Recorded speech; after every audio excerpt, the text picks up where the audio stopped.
Hello అండి, మీరు ఎప్పుడైనా తిరుపతి లడ్డును గమనించిండ్రా?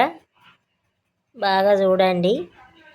అన్నమయ్య సినిమాల అక్కడ పద్మావతి అమ్మవారు అలవేని మంగమ్మ అమ్మవారు వచ్చి అన్నమయ్యకు అక్కడ పడిపోతే లడ్డు ఇస్తుంది, ఓపిక తెచ్చుకొని ఆయన అని. ఆయన లడ్డుకు వెంకటేశ్వర్ల స్వామి కొరికిచ్చినట్టు ఉంటుంది ఆ లడ్డు. ఏ లడ్డు చూసినా కూడా ప్రత్యేకించి ఇప్పుడు మనం తెచ్చుకునే లడ్డూలు కూడా అట్లనే ఉంటాయండి. చూడండి, బాగా గమనించండి. ప్రతి ఒక్క లడ్డు ఇగో కొరికినట్టే ఉంటాయి.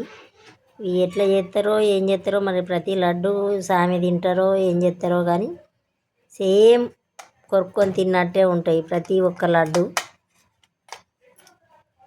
మీరు ఇట్లా గమనించినట్టయితే కామెంట్ బాక్స్లో కామెంట్ పెట్టండి. ఇక చూడండి, అన్ని లడ్డూలు అట్లనే ఉంటాయి. బాయ్ అండి. మీరు ఎవరైనా తెలిసినట్టయితే కామెంట్ బాక్స్లో పెట్టండి.